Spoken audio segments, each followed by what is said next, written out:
Great. This as Mark Carney faces questions about that phone call he had with the president 1 month ago. The Americans want to break us so they can own us. Those aren't just words. That's what's at risk. And some new reports suggest the Conservative leader could be in trouble in his own riding, and the campaign is pouring resources into that riding over fears of a tight race. There are 4 days to go. Power in Politics starts right now.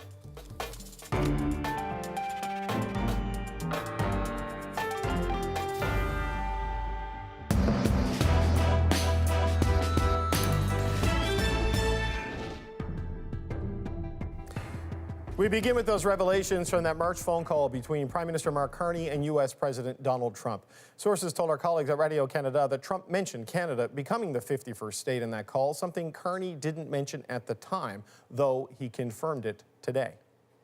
He absolutely did. He absolutely did. Look, the president has certain things in his mind that he reverts back to all the time. But treated me as the Prime Minister, not as something else. I'm not even going to say the word he used to use about my predecessor. Treated me as the Prime Minister. We had discussions as sovereign nations. We agreed as sovereign nations that these negotiations will begin after the election on Monday. With that election just 4 days away, the other party leaders pounced on this story and questioned why Carney wasn't upfront with Canadians. I'm worried, I think as a lot of Canadians are worried, that if Mark Carney's not being straight up with us, he's not going to be straight up with us in the negotiations. And workers are worried about what's going to be on the table. He wanted to make a statement. I am Mark Carney. I'm the best of them all. I'm a great negotiator. I have managed crisis in the past. I would change the world. Trust me. And it appears that it never happened. Well, that's a question for Mr. Carney to answer. I wasn't there. But what's clear is we will stand up for our sovereignty. We will never be an American state. And we will focus on what we can control, which is to reverse the disastrous liberal economic policies that Mark Carney advised Justin Trudeau to take. The CBC's Ashley Burke is following Carney's campaign this week. Ashley.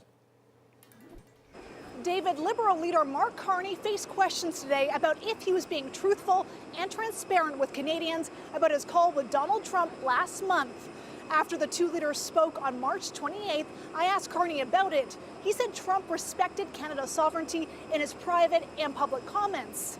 But Radio-Canada learned Trump did bring up the idea of Canada being a 51st state on that call.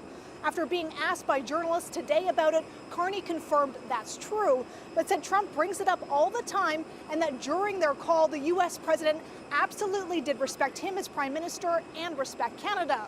He says they both agreed as sovereign nations they begin negotiations after the election about its economic and security relationship. Now, Carney has based his entire campaign around this pitch that he says he's the best one to take on Donald Trump and win the trade war. The Liberals' message again today is just how real that threat is, especially after Trump said just yesterday Canada as a state works great and suggested auto tariffs could go up. David? All right, thank you, Ashley. That's the CBC's Ashley Burke from the Vancouver airport. Well, as Ashley said, just days before the federal election, U.S. President Donald Trump is once again making comments about Canada becoming the 51st state. I have to be honest. As a state, it works great. As a nation, considering the fact that most of the nation, 95% of Canada, what they do is they buy from us. All right, that's where we're going to start with the power panel. Shachi Kurl is the president of the Angus Reid Institute. Cameron Ahmad was the head of communications to former Prime Minister Justin Trudeau. James Moore is a former Conservative cabinet minister. And here with me in person this week, Andrew Thompson is a former Saskatchewan NDP cabinet minister. It's good to see you all. Andrew, let's start with you on this. Mark Carney didn't mention the 51st state comments when he briefed people on his phone call with Donald Trump. He said at the end, they respected sovereignty. He's being accused of lying today. Is it a lie? Well, how do you square this today? I think there's much ado about nothing, to be quite honest. I mean, if anything, it was in Carney's advantage back in that point of the campaign to spin up the threat. This was his big card, is that, Poilievre was too Trumpy, that he was the one who had the maturity to deal with it. I think it still plays into that. The fact that he is nuancing this, the fact that he, was looking for the way to manage it, I think does show a certain degree of political maturity. And I think that is, in a lot of ways, what he's built his campaign around and what the Liberals are saying they're pitching to the voters. James, how do you see this one today?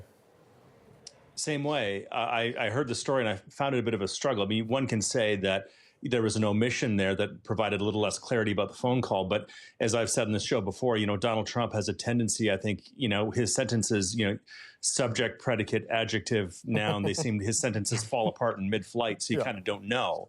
But he's made the threat and he's made the to him joke about us being a 51st state many times. And he said it overtly and clearly again yesterday, that he seems to actually think that he can just sort of gobble up pieces of the world and call them states and just kind of sort of govern over them as he chooses.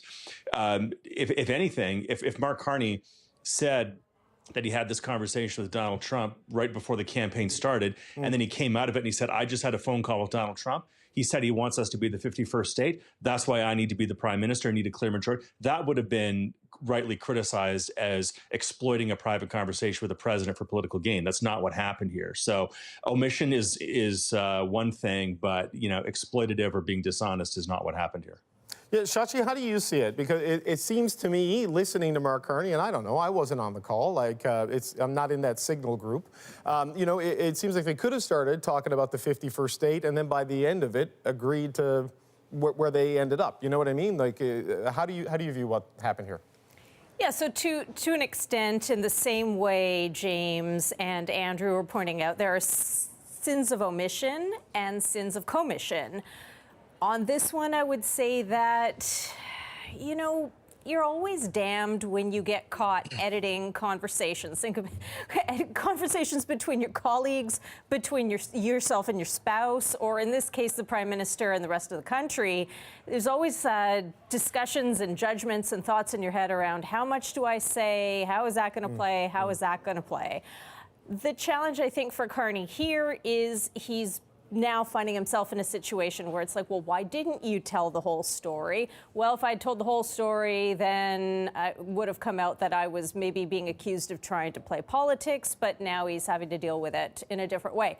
Does any of this matter 4 days before an election? No, none of it matters 4 days before an election, but I do think it's one of those things that we should probably watch in the future, just around the ways that Mark Carney, should he prevail on Monday, communicates to the rest of the country. Okay, Cameron, close the loop on this one for us. What are your thoughts? And we'll move on to something else Mark Carney said today. As James and Andrew have said, I also think it doesn't really matter.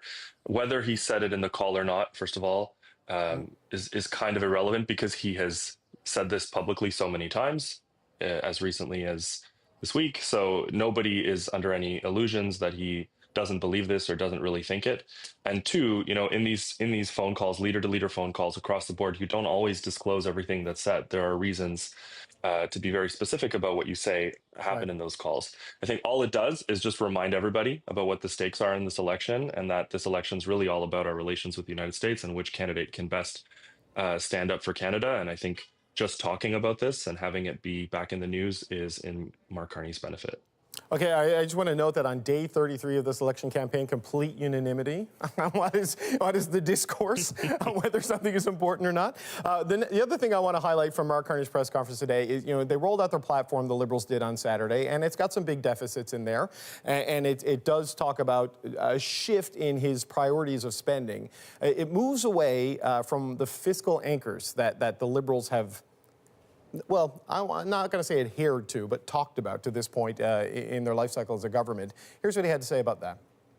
One is that we believe that there should be no borrowing except for capital projects. To be more specific, if the government is going to borrow, assets need to be created. Most of those assets will be created in the private sector. Through investment tax credits, for example, accelerated depreciation or other projects, first point. The second is that a stable and then declining debt to GDP ratio, which is what our platform does achieve. It achieves both. And I think the third I would add to that, which is critical, is absolute transparency. So transparency about the measures, transparency about the difference between capital and operating, transparency about the forecasts. And and we would reinforce the Parliamentary Budget Office. Okay, James, I'd like to start with you on that, if I could. It's not the sort of debt to GDP over time, like that's in there, but it's more specific compared to the Trudeau era in that he says only deficits for capital and things that generate some sort of economic activity. How big of a shift is that in your view? And do you buy that explanation? Yeah, his explanation doesn't exactly make for a knife-sharp ad, but there's some substance there that I think is some difference. You know, when Stephen Harper was in government, we had our P3 Canada Crown Corporation, which was designed to sort of try to get at what Mark Carney's talking about there, right? Which is to take public funds and weaponize it in partnership with private sector funds in order to realize infrastructure gains. The Liberals under Justin Trudeau created the Infrastructure Bank, which nominally tried to do the same thing, but has very, very little to show for it, and I think has largely been seen as a failure. If Mark Carney wants to take a third run at it, that's good, but we'll see how much success he has. I think Stephen Harper had some strong success and some real accomplishments, but that was kind of knocked sideways by the nature of the 2008 economic recession, the money that we pushed out the door for infrastructure spending there. So it kind of sort of rocked the boat. And then obviously we were defeated in 2015. So if he wants to take another run at it, that's one thing. It'd be more helpful if he put in the window specific projects that he would fund that are on the capital side that would make a lot more sense. He's talking there also about some tax measures that are a little bit confusing and wouldn't necessarily be seen by most people as a capital investment. So it's a bit of a mealy-mouthed bureaucratic answer there. I get what he's trying to get at, but I don't know that the voters will be entirely persuaded. Right. But Andrew, it seems to me in that the deficit has to be something that spurs economic activity or builds something or creates an asset or a home, not we're going to expand dental even further, pharmacare even further. It is not for programs, it's for bricks and mortar and economic spurring activity. Sure. I mean, there's always been this question about structural deficits, right? Right. Do you have a structural deficit that's really beyond what you can afford, or are you in fact, quote unquote, what government talk about, investing? Mm-hmm. And in this case, it appears that he's defining the category of what are actual investments as opposed to just ongoing spending. Maybe that's a simpler way to explain it. Yeah. Maybe that's a better way than saying, look, we're just going to anchor everything against a certain amount of GDP. At the end of the day, you're still borrowing money, and I think that that's what people are going to start looking at is what is the cost of that borrowing, how much is that eating up out of your current budget, and could that be spent on other things? Plus, to James's point, they are going to have to justify what are you actually spending that on? Mm-hmm, mm-hmm. What are we getting transactionally? What are we buying for this? So, I think it's a clever argument. Maybe it's a good approach to actually explaining the financial mechanisms he's going to use going forward. But the question will come down to, again, what the details are around this. Right. Does it suggest a shift in priorities, or how do you view that? Yeah, my sense is it will be a shift in priorities, that he is obviously looking at those kind of longer-term investments. He's going to think about, as he said all the way along, building, which is going to be important. So the test will be, what is he building? Do we ever see that high-speed rail line? Do we see more energy infrastructure being built? Yeah. Shachi, I know you polled extensively in this election. I'm sure capital deficits versus operational deficits are not something that you've done any polling on. But I just wonder, how do you think this sort of an explanation of priorities is received by the public, if it's clear or just too technocratic to make a difference? Yeah, David, the one thing that's really important to remember here is actually twofold. First of all, government spending and deficit spending, while it is an important issue to a significant amount of voters, it is not in the top three.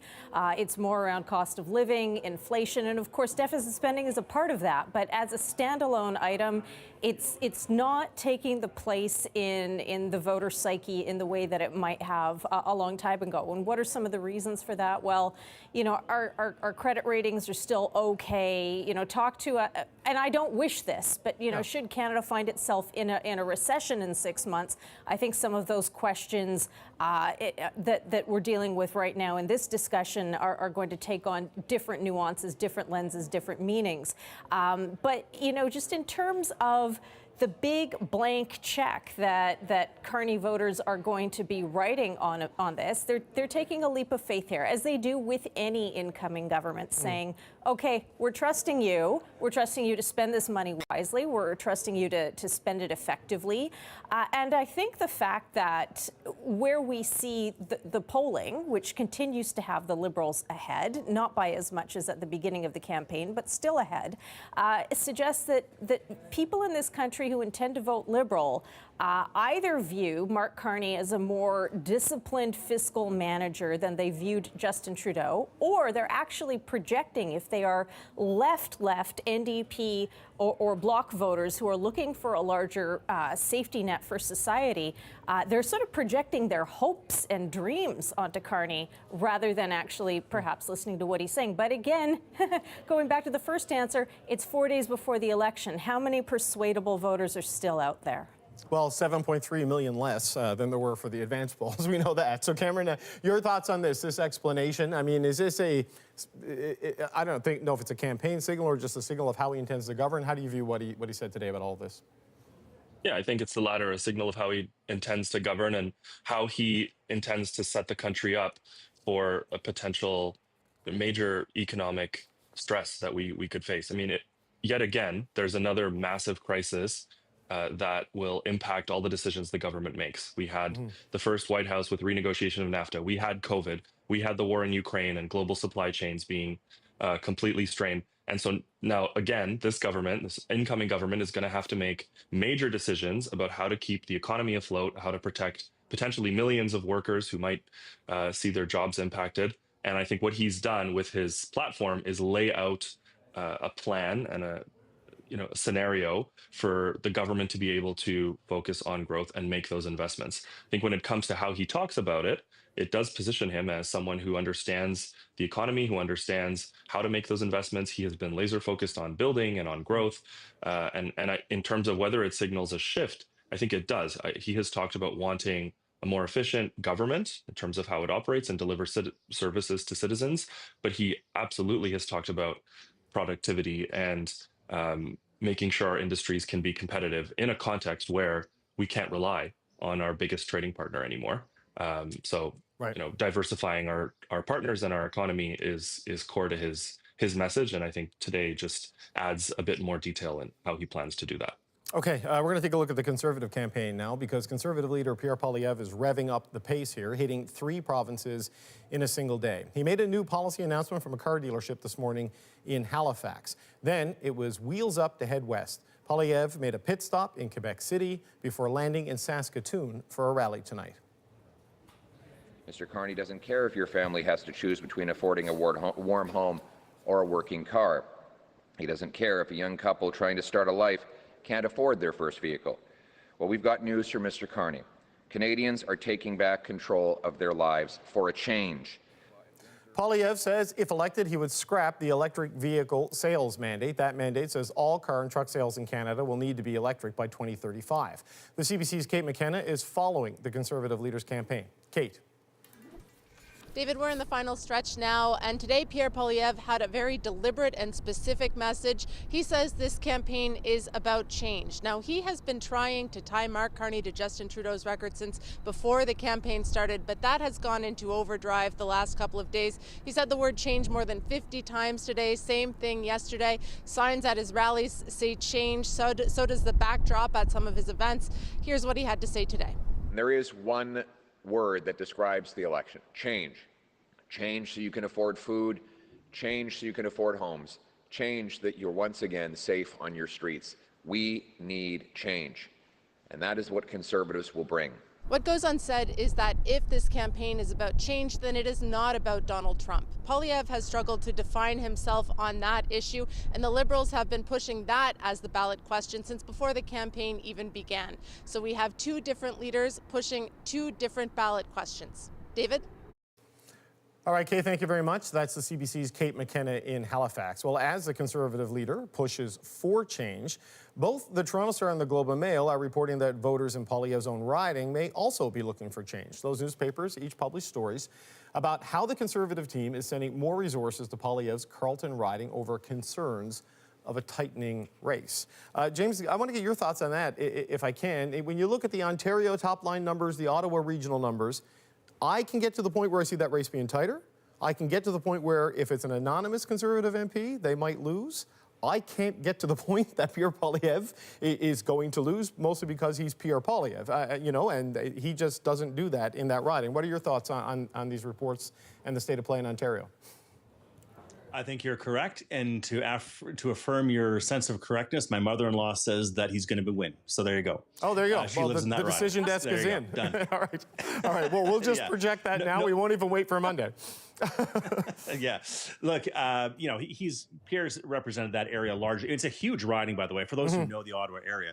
I mean, it horseshoes all the way around the national capital, from all the way up near Petawawa, all the way back around, down near close to the U.S. border, then back up towards the capital. So it's a huge riding, but Pierre's known the area. He's represented the area since 2004. I'd be enormously surprised if any of that were to be true. So I don't put much stake in it. I'm surprised that the Globe and the Star, I mean, it's a last-minute news story. I'd be surprised if there's anybody who comes within 10 points of Pierre. Well, James, just to follow up on that, though, I have spoken to Conservatives who say, yep, people from the war room, they're being sent there. Now, I don't know if that's just convenience because they're already in Ottawa, or they feel they need... I think we just lost James. That's one way to not answer it, I suppose. Hopefully the internet will come back. Well, Cameron, just get your thoughts on this. Hopefully... Oh, James, you're back? Okay. But I missed your question, but give it to Cameron. Okay, no, I was just going to say, like, they are sending some war room people in. So I don't know if that's just convenience or they want to ensure a real good margin for them. I don't know what it might be. How would you maybe interpret, you know, that level of activity? Me or James? Oh, no, that was for James. Sorry, I was trying to get James on that. But, all right. Okay, Cameron, you just go. I don't know what's going on there. Go ahead, Cameron. Okay, I'm not going to read anything into James's Wi-Fi problems. Okay. I think, look, I am inclined to be cautious about any types of reports like this. I still believe it's an extremely competitive race. It looks, obviously looks really good for the Liberals, but let's not forget the 2 years of work, the fundraising machine that the Conservatives have, and the effectiveness of Pierre Poilievre as a politician. I mean, of course, I'm happy that, you know, it looks really good for the Liberals in Ontario, but to James's point, you know, I wouldn't read too much into these reports. What I will say, though, is it's not good to see Conservatives or anyone in your party saying things like this close to the election, and nobody wants that. And I think it shows, it demonstrates that the big struggle the Conservatives have had in this campaign has been pivoting to a bigger message about the big threat that everybody's focused on, and they haven't been that successful in doing that. So that's sort of a broader concern for them. But I think what it comes down to is a likely very tight election that will be decided by a few percentage points in number of ridings in some very key areas in the country. And for everybody working on any campaign, you have to work extremely hard until the very end and not take anything for granted, because a lot of people are going to still think about their decision until the very end. You know, Shachi, it's interesting that and I'm not in any way suggesting Pierre Poilievre is going to lose. I want to make that very clear. But often when you have a leader who is a political, powerhouse like Poilievre in the riding, you get kind of a sacrificial candidate. But Bruce Fanjoy, the Liberal, has been knocking on doors there for years, right? And when you look at the Ontario polling, where it's like an 8 to 10 point consistent lead for the Liberals, and that's larger in the Ottawa region, even though Mr. Poilievre is more in the rural and suburban part of that, you can see a spillover potentially making it a bit of a tighter race. But what do you make of these reports and coming out at this stage? Sure, and there's absolutely no downside to Fanjoy or any candidate who's running against a leader to try to make this, a Kingslayer moment. I'm knocking on all these doors, watch what I'm going to do. And, you know, what can I say? It makes for a wonderful headline. It reminds me of John Turner circa 1988. Well, he lost everything and he's going to lose Quadra. He won Quadra in the end. And, you know, the other thing is there's polling in the aggregate, says the pollster, and then there's also unofficial focus groups of 2 and 3 people in Ottawa that I know who live in Poilievre's riding, who anecdotally, not scientifically, say, actually his constituency office is pretty good, it's pretty pretty responsive. When they need to get stuff done, they get back to us. They're courteous, they're helpful, blah, blah, blah. So, you know, it's not as though there is an undercurrent that has persisted through the years that, you know, Poilievre is a front-running leader but a lousy constituency MP. Are the Conservatives going to, under any circumstances, allow themselves to see their leader lose his own turf? No, they are not, unless if they do, then they all deserve, you know, then they get what they deserve, frankly. But in this case, I think it's a little bit of end of campaign silly season, a little bit more indicative, I think, as Cameron might have said, around, you know, this is what happens when there starts to be sniping and division and maybe lower morale in the war room towards the end. And this is, you know, when people start leaking, it's because you've got some folks who are unhappy and you know, the knives start to come out or the sniping starts to happen. Let's see. We can't predict what'll happen in Poilievre's riding on election night, but I can predict that the Conservatives are not in any mood or place to allow this to happen on their watch. No, and Andrew, look, you know, they're behind in Ontario, but they're just under 40%, right? Like, they've got a pretty high vote share no matter what, and that's not the sort of thing that suggests a sort of contagion that takes your leader out, I guess. Well, that's true. I mean, I've said many times on this show that I, you know, always worry when we start to get down to the riding level as to what we're interpreting out of the major polls. Yeah. But there is something to be said for a campaign that this Conservative leader has been running that will be undoubtedly bad for Ottawa. I mean, this is a Conservative leader that was pro-convoy. Civil service. In terms of the, you know, the massive hits to the civil service, the uncertainty that that'll cause. I mean, there is undoubtedly a certain constituency out there that is wondering about whether this is actually going to be good for the city that they live in. Now, does that knock him off? I doubt it. I mean, this doesn't, you know, the Conservative campaign looks a little bit like it's off the rails, but this isn't the type of off-the-rails campaign that is going to sacrifice a leader. I find it hard to believe that he would be defeated. Maybe it'll be closer than we think, though. Yeah. James, I see you're back. Did you want to, any last thoughts you wanted to get in on Carlton, or are you going to disconnect again? No, I disconnected. My mother-in-law called me on the other line saying, she tried to FaceTime saying if Pierre needs a second lawn sign on her lawn, she's got it. It's covered tonight. So. The front lawn and the back lawn. Exactly. No, look, I'll just reiterate what I said before. Pierre's been there since 2004. The people in the area know him well. You know, to Andrew's point, there are some, you know, you've been there long enough. You certainly build up some baggage, but you also build up a lot of positives. There's some key infrastructure, some bridges in the area, you know, a lot of things that have happened under Pierre's watch that he's very proud of. I'd be enormously surprised if there's any threat to Pierre's his own seat. Same thing can't be said about Elizabeth May. Can't be said about Jagmeet Singh, that's for sure. Yeah, and we're going to talk about Jagmeet Singh in just a little bit. But look, I want to show you another incident that happened today with the media and with the Conservative campaign. We've talked about this throughout this election, the way they've been handling them. And I don't mean like sort of figuratively, I mean literally, like touching them. There was a moment today that we want to show you. A reporter, our colleague Abigail Beeman with CTV, tried to ask Rob Batherson, a Conservative candidate in Halifax West. He's also a former president of the party. She tried to ask him a question. Just take a look at what happened. Sorry, guys, we are just going to hold here. Mr. Batherson, thank you, guys. Don't push me, Riley. Thank you, guys. Mr. Batherson, can we chat with you for a minute? Mr. Batherson? Thank you very much. Are you gesturing to us or to the party? Can we ask you a couple questions, Mr. Batherson, about the race in the Atlantic? Mr. Batherson, do you have any comments on Trump's new comments about Canada's sovereignty? Please don't push me, Riley. Please don't. You're literally pushing me. Please don't push me. Please don't push me. Mr. Batherson, do you have a minute for the cameras, please? Mr. Batherson, do you have any comments on Trump's new comments about Canada's sovereignty or the new auto threat since we're standing in a car dealership?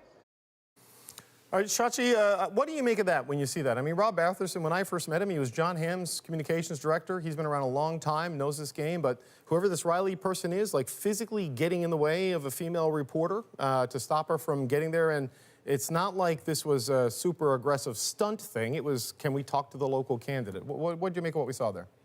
Yeah, it's bad, it's disturbing, it's boneheaded, it's unnecessary. As a former reporter, I have experienced what it's like during the Harper era to have sort of the local candidates be told, don't talk to reporters, don't talk to the media, don't engage, don't show up to all candidates events, that's one thing. There's that, and then there is actually physically restraining or physically touching a reporter trying to do their job. And what has been achieved? What's been achieved by this? Like, when you look at the risk matrix, what is the risk of a local candidate saying something impolitic, inconvenient, untoward, or problematic versus what's happened now, which is we're all talking about it on national television? I don't understand it. I have never understood it.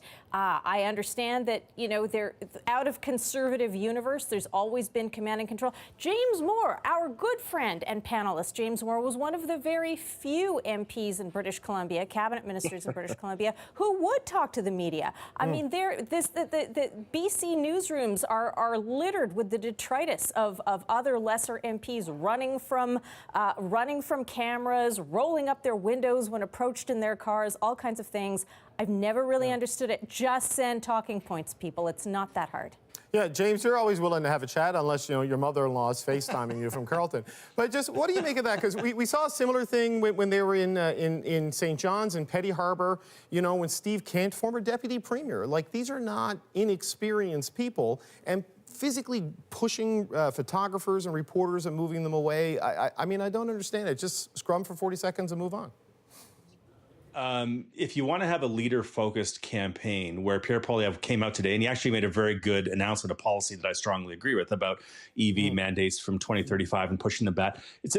And by the way, you led this program at the top of the hour with that story and the substance of that story. So if you want the substance of that story to maintain the day, and you don't have a visual like this of candidates, you know, avoiding the media, then just have the event with Pierre Poilievre, and maybe don't have the candidates there. Then when they ask where are the candidates, they say, well, they're outdoor knocking, talking to voters, and I'm going to be meeting up with them later, so that the message event is standalone. So that I think there's a way to kind of mitigate all of this. But I didn't run for office to not, you know, talk about things that are important, but I also didn't run for office to get in the way of the leader who has command of the election campaign and the driving of the message. So, you know, these visuals don't look good. I'm sure I can point you to moments like this that happen, frankly, in every other campaign out there, where they try to have the people focused on the leader and not talk to local candidates who might have said something stupid or had an online post or done something on social media years ago that they want to get caught up on. So, yeah, look, it doesn't look good. I think there are ways to mitigate it that make it more effective so that the leader's message gets in there, so you don't have a side story. So instead of talking about EVs right now and the strength of Pierre's policy that he announced today, now we're talking about this, and I think that's unfortunate. Yeah, Cameron, I mean, the Bloc candidates, they do all kinds of interviews. The NDP candidates do interviews at every stop with Mr. Carney. Local candidates are made available for the Liberals. It's just the Conservatives, right? They didn't let media on their plane, promised the most open and transparent, you know, campaign around, and here we go. That's kind of not what's happening, right? Yes. James explained very well what goes into the thinking behind these events and how you manage and run a campaign, right? Every day you do have a core message, you have an announcement, you have something important that you want to cut through, and there are a million things that can happen that can derail that message or that can distract your audience from what you actually want to say to them. However, at the same time, in this case, you had Abigail asking a very legitimate question that was like on topic. So it is illogical to not want to answer those questions, and it feeds into this whole narrative that the Conservative Party, I think, created for itself by not letting reporters follow them, by limiting the number of questions, by being adversarial and aggressive with them, and that's been going on for months. So it's kind of unnecessary, and I think big picture we should be fostering a more open approach with the press. Especially with the challenges that the press are facing. And it's part of our democracy. It's how our country operates. If you run for office, you should expect to answer some questions. Not all the time, not forever, but sometimes, but most of the time, especially when you are at a public event and the media is there and you have something to say, you should be expecting to answer those questions. And optically, it's usually almost always better if you do than if you run away. Andrew, your thoughts on that? Well, I mean, I kind of feel sorry for poor Riley. He's been portrayed as a goon here, and it certainly doesn't look that way when you look at the videotape. I mean, you know, he's doing his job. He's trying to block, you know, for the leader. Yeah, you don't touch reporters, like if they're just. Well, I don't see him touching. I mean, this doesn't look like you know, Boobgate that happened in the Parliament. I mean, this is nothing like that. This is him blocking. We've got a reporter who's doing her job, which is trying to get in. I think it does, in fact, speak to the problem that the Conservatives have, though, that they have had this very Trumpy campaign when it comes to the media. The fact that they've not allowed mainstream media and the large broadcast networks to be able to ask questions. They've tightly controlled it so that it's ideologically based media that have access. It all just speaks to something that seems like this is a campaign that's afraid to be open. And I think that's really what the problem is for the Conservatives. I mean, James may disagree with me, but I think that is a big part of the challenge here, is that you've got these, this tightly controlled message. On the upside, they've done a good job. They haven't had the bozo eruptions that you could expect. Yeah, Leslie Lewis gets out there every now and again. Yeah, there's one or two others that, do their part, but mostly they've kept it contained. So that's obviously been the cost that they've tried to balance out, but it does put in the public's mind, is this just a Trumpian kind of approach? Okay, Cameron, was that you trying to jump in, or was that James? My only pushback was to say that, to suggest that this is Trumpy, I think is wrong. That's getting to be a bit of a trope in the campaign. Anytime anybody does something as Trumpy. A Trump campaign is he doesn't stop talking to the media. And he squares off with media and yells at them and belittles them and berates them, and he throws epithets at people and calls them trash and like that's Trump trying to briefing room, and gins up his crowds with look at what he's done to the White House briefing room, where he's brought in all this alternative media. That's all that these guys want to talk to, is these alternative. If you are just going to talk to the rebel, that's not exactly giving media access. But that wasn't the point that I was making. I was making a point about this event today in Nova Scotia, and in the sense that a Trumpy approach to media is just to constantly and only talk to the media, going on Morning Joe every day and all that. He built up his profile by only talking to media and only being belligerent to media. So, but look, I'll go back to my first point. Pierre had a message today, and it was a good message and a good policy message that he wanted to push through. And if you're going to have candidates there who might get asked questions that we'll end up now in minute 10 talking about this brief moment in this campaign, then if you're going to have your candidates there and they're only going to be ornamental and not accessible to the media, then don't bring them there at all. Well, let me make one point to rebut what James is saying. In terms of the announcement that was made, I agree that this has detracted, and it's unfortunate we're not actually having a debate about what this announcement is going to do for investment in the Oakville plant that Ford was looking at, what it's going to do to the EV subsidies that are going in to support growth of industry. It's a topic that should be debated. It's unfortunate when these kind of things drag it off.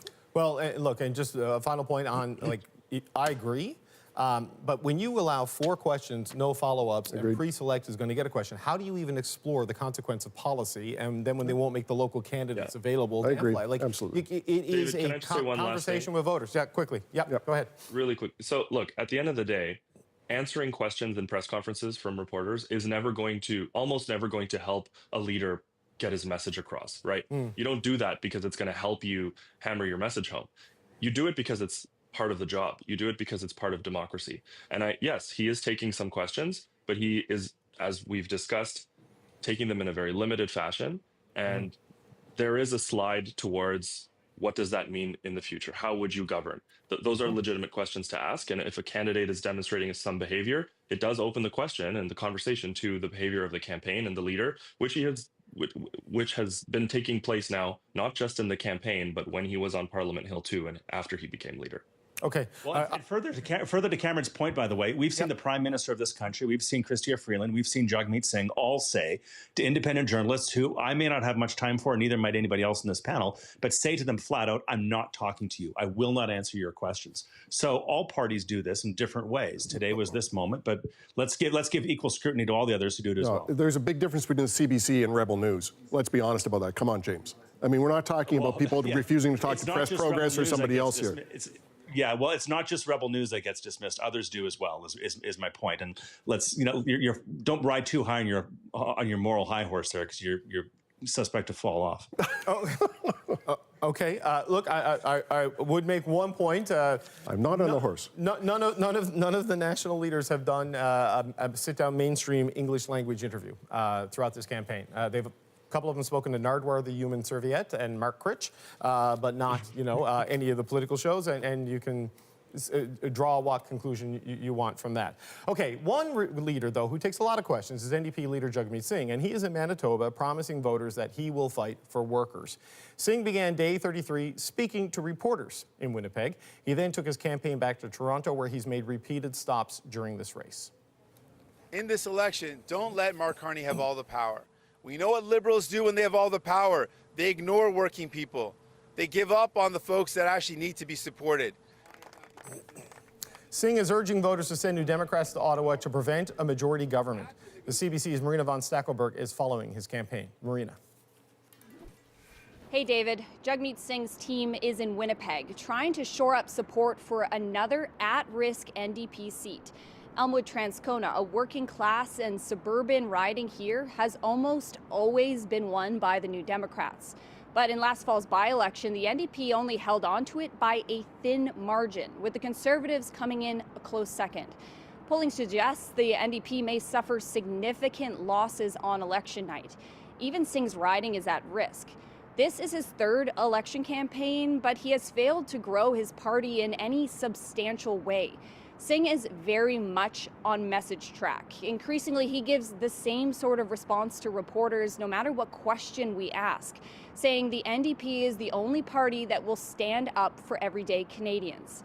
He continues to focus his attacks on Mark Carney. He points to the Liberal leader's time in the private sector as a sign, he says, Carney is only focused on making money for billionaires. Meanwhile, Carney is trying to pull in New Democrat voters and has been following Singh's campaign route the last few days. After this campaign left Vancouver Island, Carney's team arrived, campaigning in ridings previously considered a New Democrat stronghold. And as Singh's plane lifts off from Winnipeg, the Liberal leader is expected to land here. David? Hi, Marina. Thanks very much. This is CBC's Marina von Stackelberg in Winnipeg. Well, a big focus for the NDP has been on Battleground, British Columbia. The party is looking to keep their seats in that province, especially with party status on the line. Here's the CBC poll tracker's latest numbers for BC. The Liberals at 42%, Conservatives at 38%, NDP at 13%, and Greens at 3.9%. Shachi, let's start with you on this. I mean, look, Mark Carney and Jagmeet Singh are in a lot of the same places the last couple of days because the data tells them that's where they need to be if they're going to grow their seats. But let's drill down on British Columbia, because if Jagmeet Singh, who started this election saying, I want to be prime minister, and then moved to let's have a minority with the balance of power, it's now elect as many of us as possible, please, so that the New Democrats have a presence there. How does it look on the ground out in BC?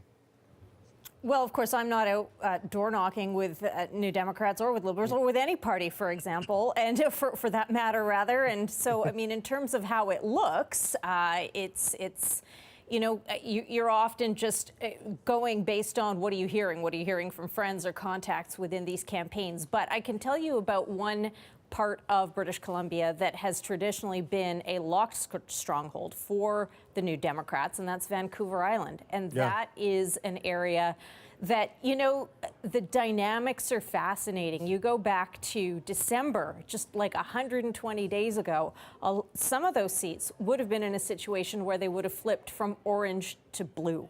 And now they may well move from orange to red. I think it might have been James earlier who talked about how Elizabeth May's riding may be in danger. Again, will New Democrats rally in Burnaby and try and save the furniture, save the leader's seat? Absolutely, that may be the case. But other places where the dynamics of the provincial NDP vote are really starting to cleave from the federal NDP vote, I think you're starting to see some of that play out. And what do I mean by that? Well, in BC provincially, we saw a lot of center-left voters choose the NDP in the face of a more stridently flinty right-wing provincial Conservative Party. And I think you're seeing that anti-Poilievre vote could manifest itself in a lot of places to the detriment of the NDP. But there's a couple other factors here. The challenge with Jagmeet Singh's leadership over the course of several campaigns now, 2019, 2021, and now 2025, is that he's seen his lunch eaten. You know, that if the Conservatives stole their Twinkies out of their lunch bag on going after union votes, which has happened, that's a problem. Now the Liberals are stealing their sandwiches. And so, you know, you have a situation where the NDP particularly rally under Singh, who is more seen to be an urban, progressive, and let's not forget the damage of, the Rolexes and the luxury vehicles and all those things. Those things are branding challenges for Jagmeet Singh. And you have a situation where right now, if you're an NDP voter, yes, you're concerned about the social safety net. You also want someone who's authentic. And, when he talks about standing up for workers, that's all fine and good. But it's also something that Pierre Poilievre is talking about as well. Yeah. So James, I don't know if your mother-in-law also has property in Burnaby South and can give us an update on Jagmeet Singh's situation, because there's some data to suggest the NDP leader's in real trouble in his own seat. They have these 5 seats in the greater Vancouver area, and they're making direct appeals on their signs to strategic voting. If they're going to hold on to party status, it's going to come through BC. I mean, what's your sense of where they are? My riding here where I'm sitting is New Democrat, and I think they're going to lose it and finish in a deep third. To add to the confusion about the numbers in British Columbia and the dynamic here, right? In the last election, Liberals elected 15 members of Parliament, New Democrats 13, Conservatives 13.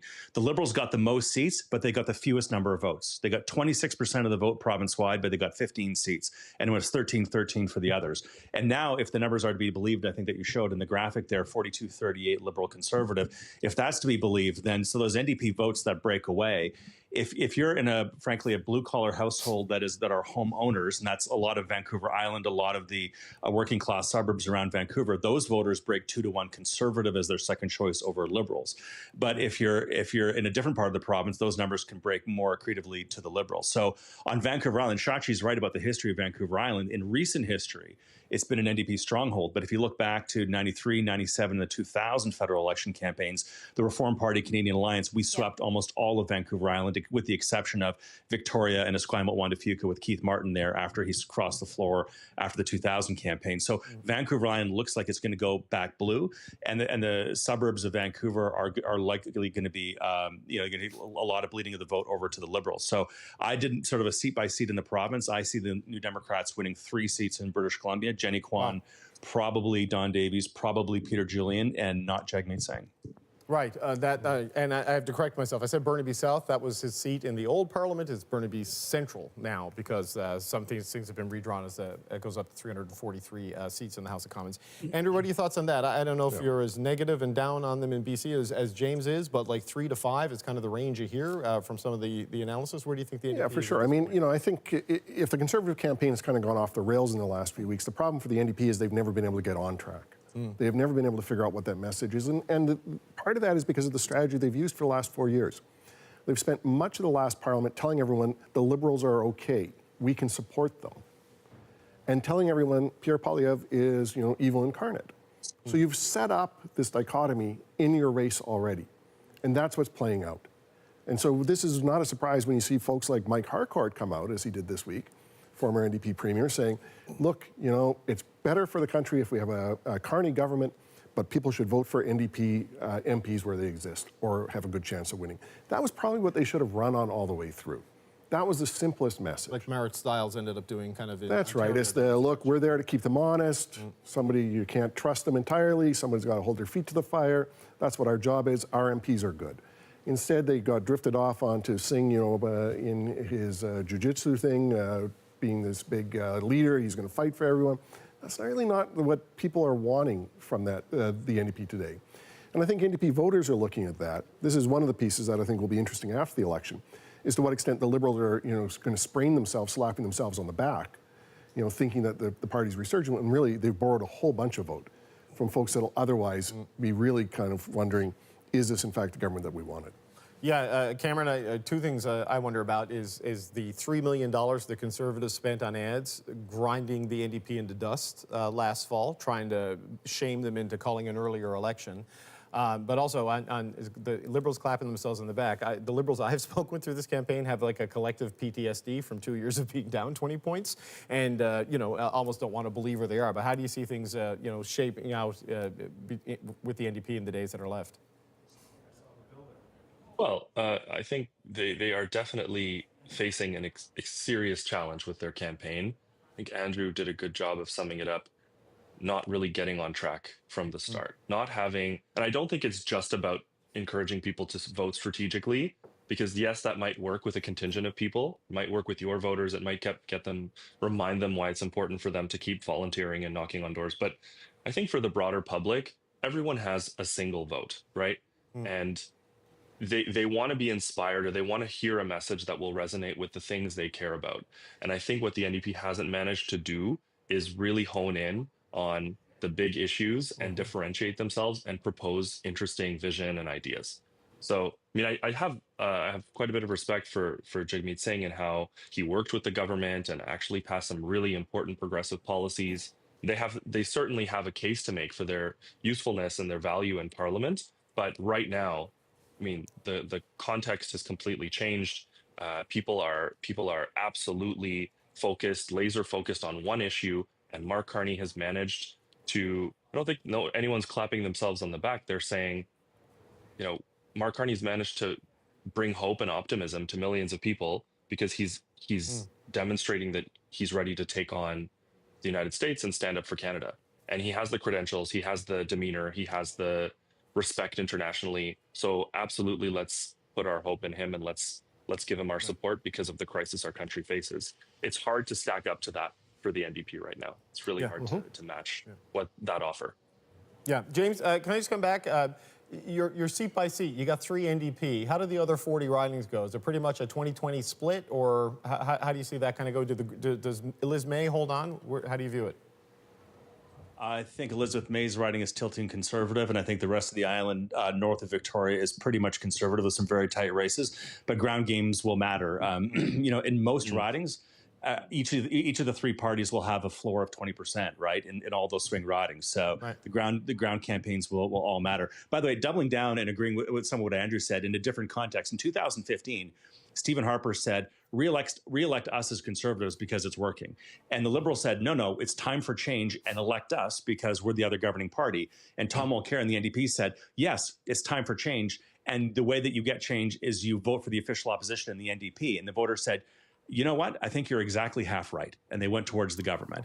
And in this circumstance, in this election, there's this sort of this continuity of, you know, we want to have, we do want to have change, but Mark Carney maybe change. And Jagmeet saying maybe it's a time for the country to come together. And Pierre Poilievre is making the argument that we come together to fight, to have a change in government. And Mark Carney is saying we should come together. And so people running for office saying that we want to have more fighting in Ottawa, I don't think there's a great appetite for that. You know, elect me to Ottawa so I can fight. Whereas Canadians are saying, half of Canadians are saying we want to have a new government to come together to fight the cost of living crisis and to make life more affordable. And they're voting for Pierre.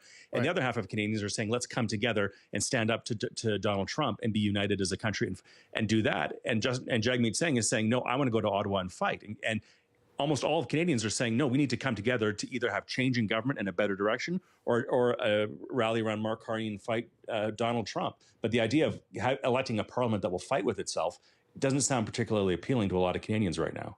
Okay, there's a similar message to that one playing out in Quebec, and that's where Bloc Québécois leader Yves-François Blanchet continues to blitz the region surrounding Montreal, where his party holds a number of seats.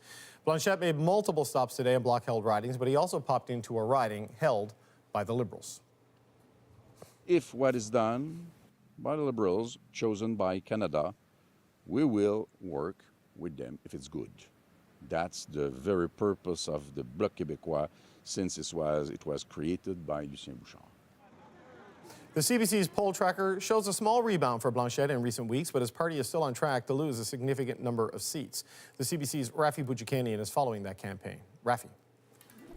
David, I'm in the eastern townships covering the Bloc Québécois. If that sounds a little different for leader Yves-François Blanchet today, well, it is. He's hoping to win the riding of Brome-Missisquoi, which former Liberal Heritage Minister Pascale Saint-Onge only kept with 197 votes 4 years ago, and she's not running again. This is a rare offense move for Blanchet this week. He spent most of it in Bloc territory, but he insists there are still a few campaign days left to go, and if enough people listen to his message in this volatile and vote-rich province, it could keep the Liberals from government, or at least the majority, and grant Blanchet the balance of power he's looking for. David? Thank you, Rafi. That's the CBC's Rafi Boudjikanian covering the Bloc Québécois campaign. Let's take a closer look at those CBC poll tracker numbers for those battleground areas in Quebec. The Liberals are at 39%, the Bloc Québécois at 25%, Conservatives at 24%, NDP at 6%, and the Greens at 2. Cameron, the Atlantic and Ontario, two of the key pillars in Eastern and Central Canada for your party. They've kind of settled in pretty good. There is some movement in Quebec, and if the Liberals are going to win and win a majority, significant gains in Quebec are probably key to that. What's your anxiety level at this point in the campaign, seeing the Bloc coming back up by a few points post the debates? Oh, I'm not. Nope. Yeah, just making sure it's not a mother-in-law call. Okay. Go ahead. Yep. Yeah. No mother-in-law. No anxiety. No mother-in-laws calling. So I think in Quebec, it's obviously a different game and a different type of contest because you have the extra party that's contesting the seats. But let's not forget that the Liberals also have a really strong team and ground game in Quebec. They have a ton of MPs and a lot of ministers there who've been in office for many years. And I think Quebecers, what they're demonstrating is a level of patriotism for Canada and desire for unity across the country that you haven't seen in a long time, specifically coming from Quebec. And again, the Liberals are managing to shore that up. The Bloc has a tough sell when it comes to their utility. We talked about this, I think, a week or two ago, about how the Bloc has positioned themselves. The only thing they can really say that's compelling is that they're going to stand up for Quebec's interests, no matter who's in power, and regardless of what the government looks like. Will the desire for unity and coming together and being a part of that response to Trump and a part of that team that is sticking up for Canada be more than desire to have the Bloc play some sort of minor role in Parliament? I think ultimately it will for a lot of Quebecers. But so my anxiety level still remains low, and I think the team is going to manage to do a really good job across the province. And what I was initially thinking before my internet was a little wonky there is just taking a step back a few months where our party was. It is unbelievable how things have changed in such a short time. It makes a lot of sense given the work that Mark Carney's done, the fantastic campaign he's run and that the team has run. But, anything resembling the current numbers on Monday would be a huge success for the team and what they would have managed to pull off.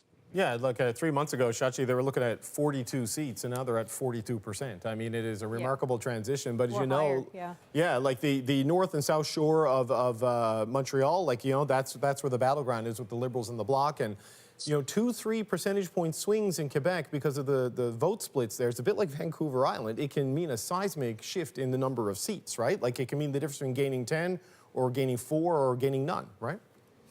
And I think what's remarkable, I wouldn't call it remarkable, what's remarkably consistent about the Bloc message around we will stand up for Quebecers, we will stand up for Quebec interests, is that they bring it out every election because it's effective. And it is really the only card left to play for the BQ at this stage in the campaign because of the Trump factor. So not to take anything away from what Cameron has said or done, or Mark Carney himself, or the efforts of other Liberal volunteers, some of whom are friends who have been working very, very hard to try and capitalize on the surge that the Liberals have seen.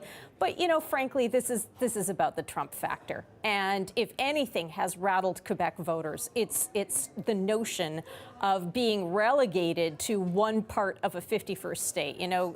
Sovereignty, that's off the table.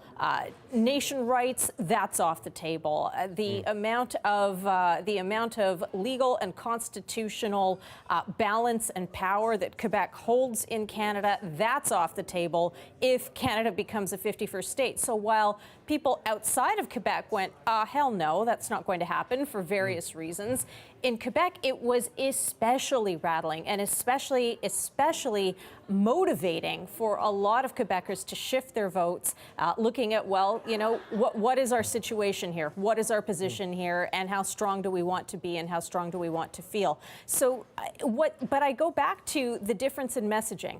Jagmeet Singh still wants to talk about what he's going to do and what the NDP will do. The BQ, alternatively, in one breath is talking about standing up for Quebecers, but is also very openly saying, look, you know, if the Liberals win, or if it looks like they're on track to win, vote your conscience. It's safe to vote for the BQ because it looks like the Liberals already have this in the bag. And I can't see Cameron's face right now. He might be cringing because that's not the message the Liberals want out there. But at this stage, you know, to be able to say to your emotional supporters, your second choice supporters, the people who would vote for you in their heart over their head, you don't have to worry. It's safe. It's safe to choose us.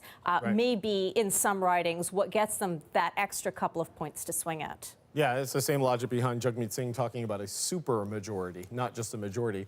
But Andrew, interestingly, the leader of the Parti Québécois has published an open letter today saying Mark Carney poses an existential threat to Quebec. So there's some pulling together in the separatist coalition. Yeah, it sounds that way. I mean, Quelle surprise. Yeah, exactly. But this is, you know, what you're hearing from the BQ is very much what you think you would have heard from the NDP had they not been in a supply and confidence agreement with the Liberals for 3 years. The ability for them to say somehow that they're separate and apart and they're going to stand up for interests when they've been essentially a governing partner with the Liberals makes it tougher to differentiate. This is a smart move on the BQ's part. Whether it actually materializes or not, I don't know. I tend to agree with the commentary that this is the American threat is much more existential for Quebec. I mean, it will be the absolute end of bilingualism. I mean, you can see this even being cited in the trade agreements. This will be an issue that will be on the trade table going forward in the next few years. So, you know, the Bloc is their kind of area carved out, but there is a problem, the big question of should Quebecers toss in with the bigger, project, which is to kind of protect the country at this point. James, when you look at, I mean, the way BC and Quebec are the two big wild cards to me right now in this election and how those go in terms of determining who's first and if it's a majority or if it's not. I mean, what's your thoughts on how it's playing out in Quebec? Well, I have a limited perspective on the West Coast from what's happening on the ground there. So I read and watch a lot of the coverage and listen to, informed voices and opinions out there. And something that I've heard a couple times from people who I respect a lot is the fact that Quebec has an election campaign, provincial one in 2026. So I think there could be some room there for Pierre Poilievre certainly to appeal in Quebec City and dans les régions, comme on dit en français, that he can appeal to them and say, let's try something different and let me try to govern Canada well for a year and see whether or not you have some affinity for us as opposed to what you've seen for the past 10 years with Justin Trudeau. And there's a door open there for Mark Carney to walk through as well and say, look, you may have aspirations for a different kind of nature of Quebec in the future and what that may look like. And you may or may not be satisfied with what you've seen with Justin Trudeau for the past 10 years. But give me an opportunity to govern for 10 years, protect Quebec's interests against Donald Trump, and show you a different Canada. And then you can vote provincially with what you like or don't like. And I think both of those arguments from Pierre and from Mark Carney are very compelling and could result in Bloc voters at least being suppressed a bit, or at least being able to consider an alternative vote for calendar 25 and calendar 26 to try something different to protect Quebec's interests in the North American framework, and then vote maybe differently in the provincial campaign, depending on what that dynamic looks like. And I think that's why I think we've seen some fluctuation in Quebec numbers, because Quebecers are thinking about what's our best bet here to protect the Quebec interests in the North American context, and then let's let tomorrow's aspirations or approach to Quebec politics be the question for 2026. Can I make one very quick point on this, and that is to the position for the Conservatives. The Conservatives do have an opportunity to gain in Quebec on this kind of provincial rights campaign. And you start to see them shaping it up, which is, Alberta needs more freedom, Ontario needs its freedom to protect itself, Quebec the same way. All of that got derailed, though, the moment the Americans stepped into the debate. Yeah. And I think that's what caused this problem. So I don't disagree with James that argument continues to have a certain appeal.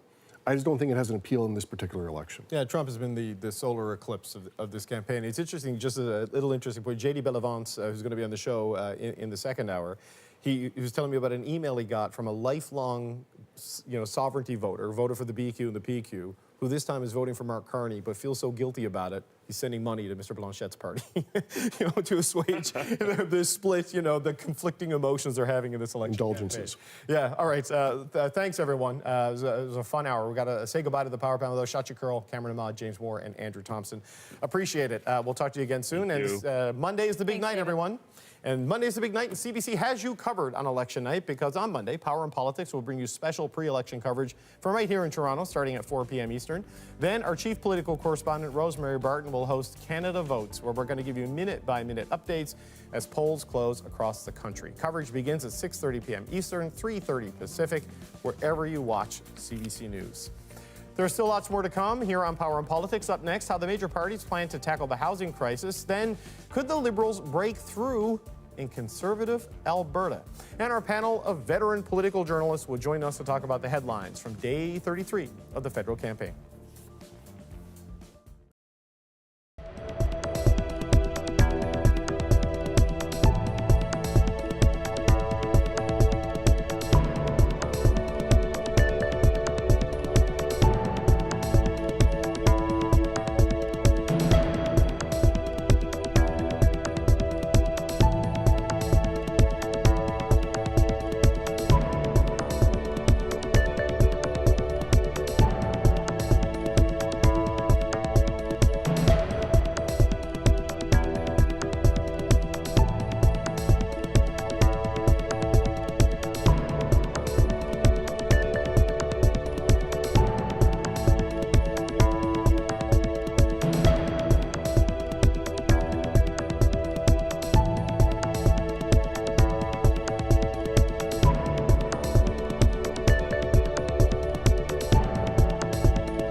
Federal leaders are campaigning on their promise to address Canada's housing crisis, pitching their plans as the best to build more homes.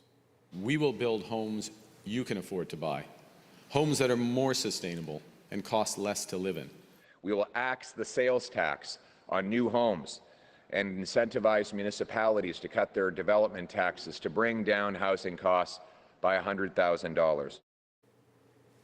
Okay, so here's what the Liberals are pledging in this election. They aim to build 500,000 homes a year, eliminate the GST for first-time home buyers on homes under $1 million, and provide $25 billion in financing for prefabricated home builders. Meanwhile, the Conservatives say they'll build 2.3 million homes in 5 years, eliminate the GST for first-time home buyers on homes under $1.3 million, and tie federal infrastructure funding for municipalities to results.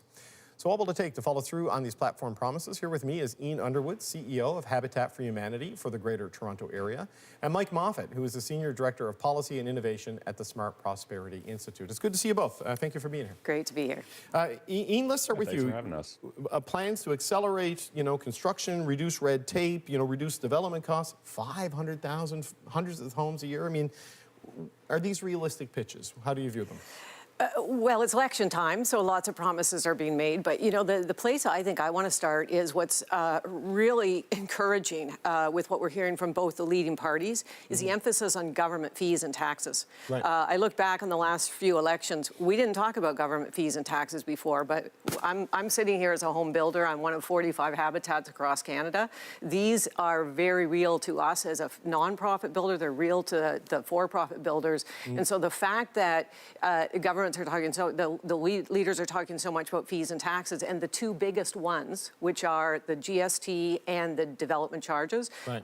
That is encouraging. And I can tell you for us at Habitat for Humanity, all of us across Canada, that will make a difference. Okay, I just want to ask you quickly about development fees and how they got so high. Because I remember my first job was covering city council back in St. John's, and every year when the budget would come up, they didn't want to raise the property tax because it's kind of a blunt instrument. People on fixed incomes can see the value of their house rise, and they can't really afford to pay it. So you start raising development fees to compensate, so people get priced out of the entry to the market because they don't want to hurt the people already in there. That's kind of the trend. Kind of, or I think put another way is, across the board, both with the GST, the HST on homes, the development charges, all of the fees. Canadian Centre for Economic Analysis estimated that in Ontario, they're now as much as 36% of a new home. Yeah, that's so before you even your build, question right? is why? Well, it was easier. It's less vote sensitive historically to just keep raising fees than say we're raising your property taxes. The problem is now we have an entire generation, multiple generations coming after them who cannot afford a place to live. If they cannot afford a place to live, they can't be productive and they might not even stay. Right. So it's really good that we're now saying we got to fix this for the next generation. So Mike, do these plans fix this for the next generation? Do they make a dent in that? What's your sense? Yeah, I definitely think they're going to make a dent in it. I don't think these plans to hit 500,000 homes a year, that target is particularly realistic. We've never done more than 300,000 a year in the history of Canada, and it's going to take time. You look at the Liberal plan to incentivize more factory-built housing. I think that's a great idea, but let alone, building a home overnight, you certainly can't build a factory overnight. So I think, we're going to have to understand that this is going to take some time. And I do worry that both Liberals and Conservatives are giving people a little bit of false hope about how quickly we're going to be able to pull those off. So when you look at what's there, what would you say is the biggest strength and the most promising policy proposals that are on the table? It seems like a lot of builders are like, thank God for the GST promise from both of the major parties. That's something they think will make units viable, perhaps. How do you view it, Mike? Yeah, I think the Conservative GST promise is particularly strong. It applies to homes that are up to 1.3 million, and it applies to anybody who buys a home.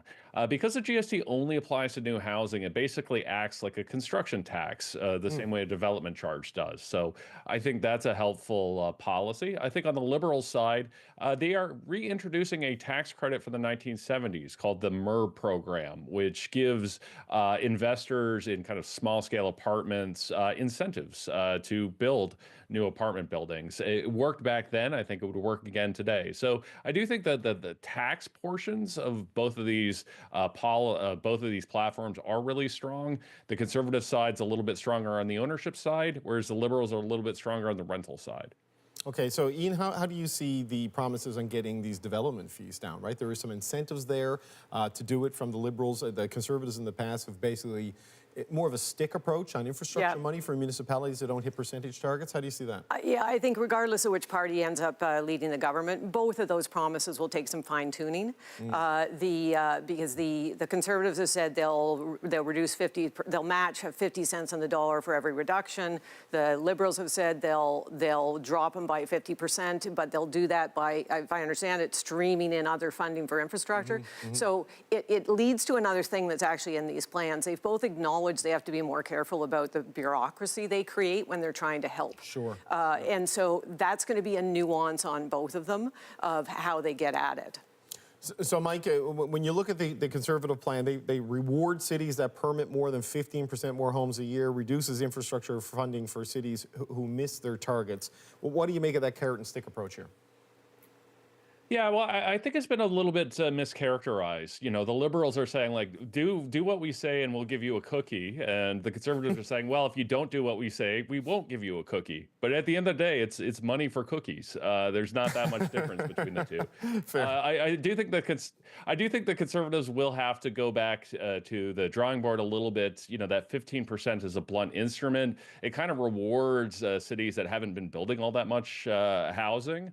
But it is interesting that the Conservatives are talking about eliminating the housing accelerator, but then they have all these municipal promises, funding promises that basically look like the housing accelerator. So, you know, there's a lot of theater in the debate about how different these policies are. But when you start to dig through the details, I actually think these platforms are more alike than they are different. Right. Yeah. The 15% target, year over year over year, having to hit that, you could just hit building capacity with your labor force, with your population. That's a tough one. There's a lot of easier said than done on that. But I think what we're seeing, so what's interesting here is the public looks to the federal government as being the most to blame for the housing challenge. The difficulty is all three levels of government have a hand in it, and the municipality has the biggest say on what actually gets built. So what you're seeing with the federal government is attempts to, you know, how do they kind of leverage their way into it? And I think we will continue to see more trial and error.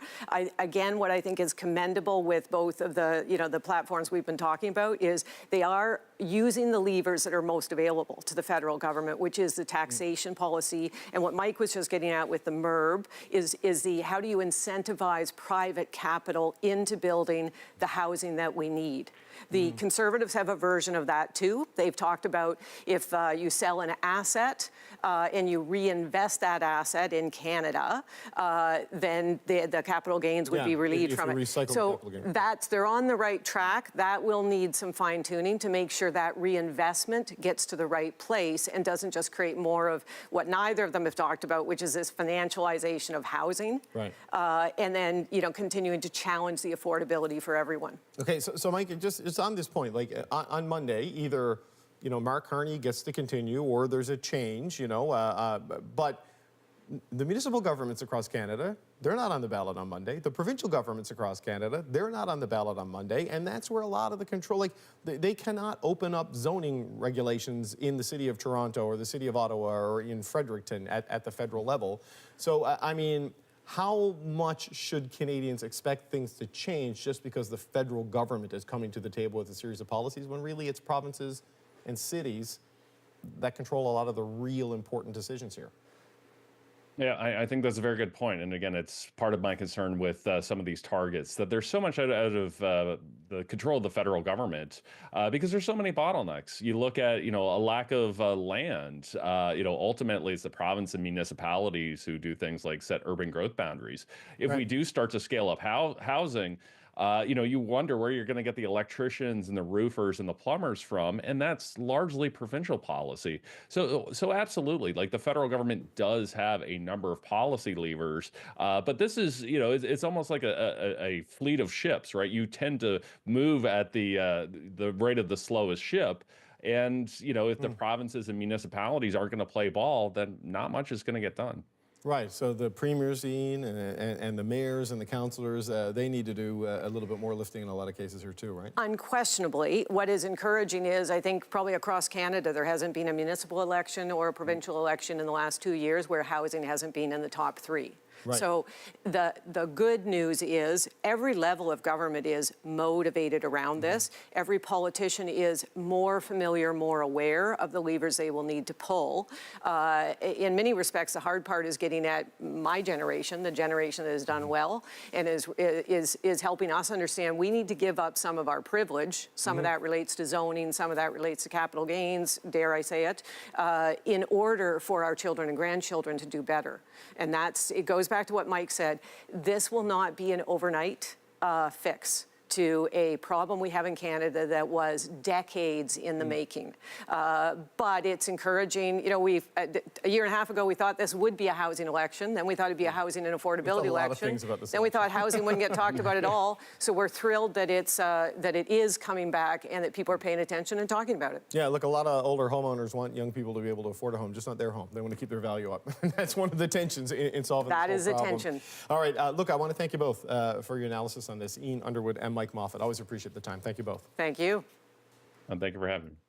Well, Alberta has long been a conservative stronghold, but there are still some must-watch ridings that could prove to be nail-biters on Monday night. We're going to take you through those with the CBC's Jason Markusoff next.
The three main National Party leaders have all stumped for votes in Alberta during this campaign.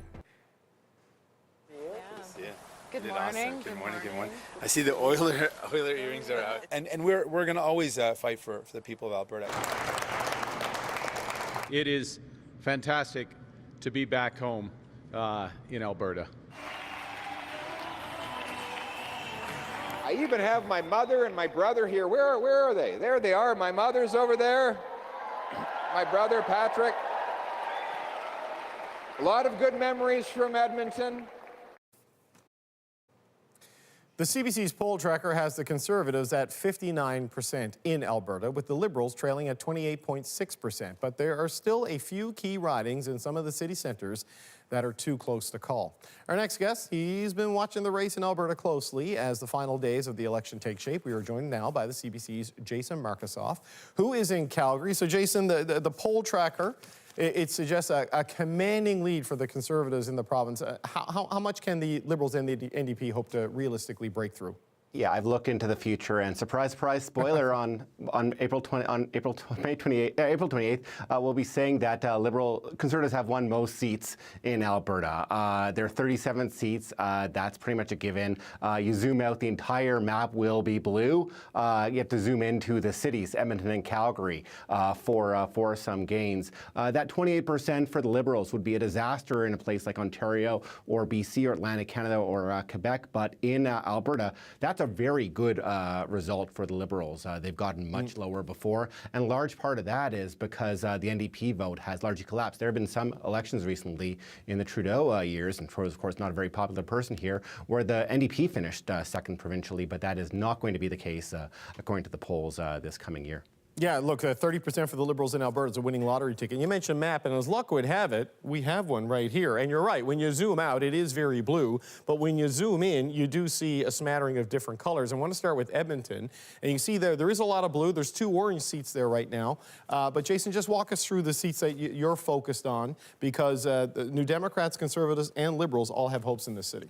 Yeah, so the Liberals are hoping to make gains in Alberta, significant gains like they've not made before. One of their big target seats is Edmonton Southeast.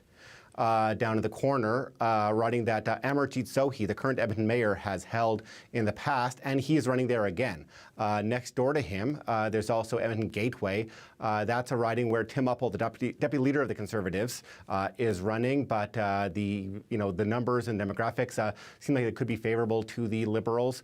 They hold Edmonton Centre, but that is not a safe seat for them. In fact, Tricia Estabrooks, the NDP candidate, former school board chair in Edmonton, has been campaigning very hard. Jagmeet Singh, the leader, has been spending a lot of time there, and she could take it. That's a riding where we actually could see the Conservatives in Alberta finish third in a seat. Wouldn't that be something interesting? Randy Boissneau, the current MP for that riding, is not running. Griesbach is an interesting one as well, if you can pop over there on the magic map. Yep. That's one the NDP have held. Blake Desjardins is running against the former MP Kerry Diot, who spent a bit of time as a Rebel correspondent in the Edmonton legislature while in between jobs. And that's a tight race. That's a place where the NDP fears that the Liberal surge could cost them, and could have Kerry Diot, the former MP for the Conservatives, finish up the middle. And then there's Strathcona, which, according to a lot of polling forecasts, says that in a nuclear apocalypse for the Orange Party, could be their last seat standing, because the strategic vote in that riding, it's a very progressive riding where Rachel Notley has been provincially. That is where that is one of the best margins for the NDP in the entire country. So that one should likely stay orange. Okay, if we can just zoom in on Edmonton here just for a second, just to Vanna White this for everybody. Edmonton Strathcona, that's Heather McPherson. Just north of that, Edmonton Griesbach, that's Blake Desjardins. That's one the NDP trying to hold. This is Edmonton Centre. That is Randy Boissneau's seat. It is blue right now because the riding boundaries have changed. And what has happened here is we've transposed the vote from the last election onto the new map, and it shows how it would have gone had these boundaries existed. So that's one the Liberals have and are looking to keep.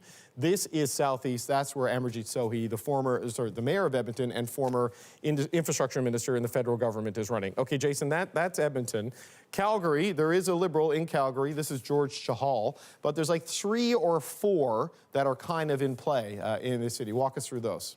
Yeah, Calgary has never in its history had more than 2 seats go red. Barely has any seats go Liberal to start with in its long history. There was like a 50-year drought between Pierre Trudeau's first election in '68 and Justin Trudeau's first election in 2015, and it's been always tough sledding. But the Liberals are targeting and think they have a serious shot in 4 ridings in the city. Which one did you want to start in, David? Well, they're all kind of clustered together, right? So we've got Calgary and McKnight.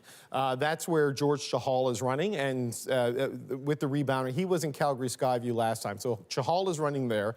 That one looks pretty good, I think it's safe to say, for the Liberals. But right next door, that's Calgary Nose Hill. North of that is Calgary Skyview, which was the name of the riding held last time, but the Liberals think they might be able to pick this one up too. Yeah, that's an interesting seat. In one part of this, in the east end of that riding, is a very Liberal-friendly polls. A lot of good community ties that George Chahal has made there in what's his former riding. Across the other side of Deerfoot Trail, the big highway running through Calgary, is very conservative-friendly territory. But there's one of the interesting wrinkles in that seat is that there was a big nomination, very competitive nomination. Former provincial cabinet minister, the former Conservative MP, were all gunning for that seat. None of them got the chance to vie for the Conservative flag because they appointed somebody, and that's actually caused a whole bunch of controversy. I spoke the other day to the Conservative riding president, and he's not helping that guy.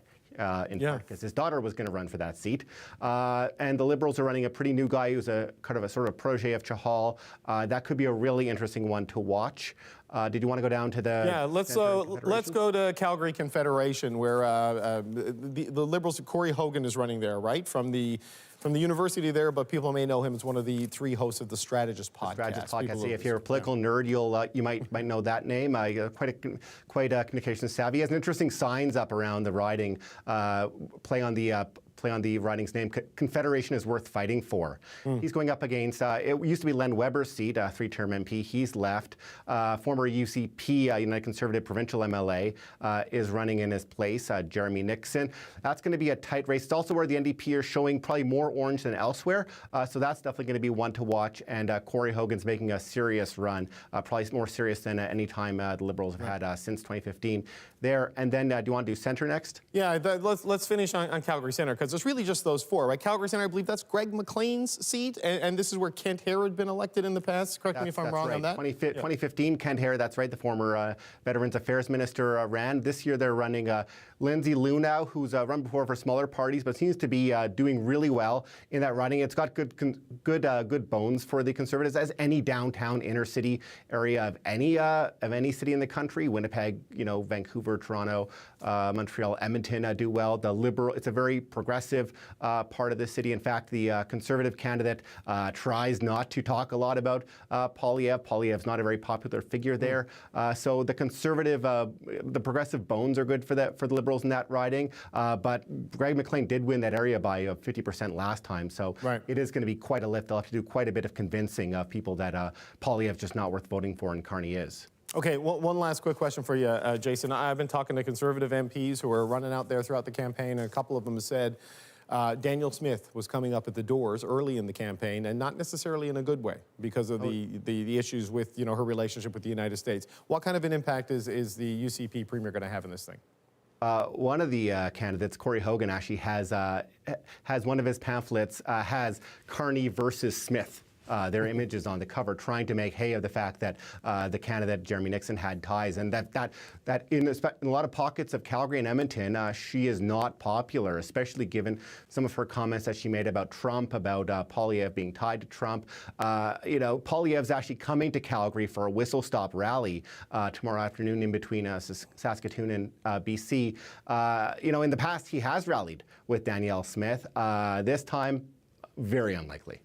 Interesting. All right, Jason, always appreciate it. This is CBC's Jason Markusoff in Calgary. All right, we're going to take a break, but our panel of veteran journalists is here to talk about the key moments in the campaign trail today. Find out what's caught their eye next.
We're heading into that final weekend of the election campaign, and today the Conservative team added a last-minute stop to its Sunday plan, a rally in Pierre Poilievre's own riding just outside of Ottawa.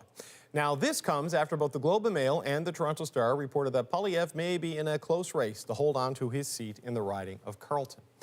Let's bring in our panel of veteran journalists. They're in Ottawa. Robert Fife. He wrote one of those stories. He is the Ottawa Bureau Chief for the Globe and Mail. Mia Rabson is the Deputy Parliamentary Bureau Chief at the Canadian Press. And Joël Denis Bellavance is the Parliamentary Bureau Chief for La Presse. It's good to see you all. Bob, let's start with you and that story that you had a hand in. And is this the Bob Fife decision desk declaring Bruce Fanjoy elected in Carleton? What are your sources telling you about the state of that race? Well, I wouldn't put any money on it. Look, I think it'll be still... It would be an upset if Mr. Poilievre was to lose that riding. It's one he's held since 2004. But the fact of the matter is that the Conservatives over the last few weeks have felt it was necessary to send in campaign workers to campaign for him. It shows you how tight a race it is in that Carleton riding. For example, some of the workers that are going into Mr. Poilievre's riding would normally be going into Peterborough. There's a riding held by the Conservative MP, Michelle Ferrier, which apparently she's in deep trouble with the Liberals. And we know from polls that the Ontario Progressive Conservatives have taken just this week in Ottawa. The Liberals basically are going to clean up in this city. They're at, I think it's 53% to 31% for the Conservatives. And that means that Mr. Poilievre is going to be facing a real challenge in this riding. And the Liberals have done their own internal polls of about 381 for that riding, that's a good number for a riding like that. And they are, Mr. Poilievre is in a dead heat. So we'll see what happens at this, but let's face it, if he loses this riding and if he loses the election, boy, he's going to be in a lot of trouble with the party. Given the tight control that he's managed over everybody, choking everybody into submission. Mia, I don't know if it'll get to the point of Carleton being lost, but it's interesting. New numbers from Elections Canada, 43,000 people voted in the advanced polls in Carleton, the most in any riding. And just you listen to what Bob's saying, it just shows how different this campaign has gone than what the Conservatives thought they were getting into when they spent a year and a half asking for an election ASAP. The remarkable thing is that we were even having a discussion about whether Pierre Poilievre could lose his own riding.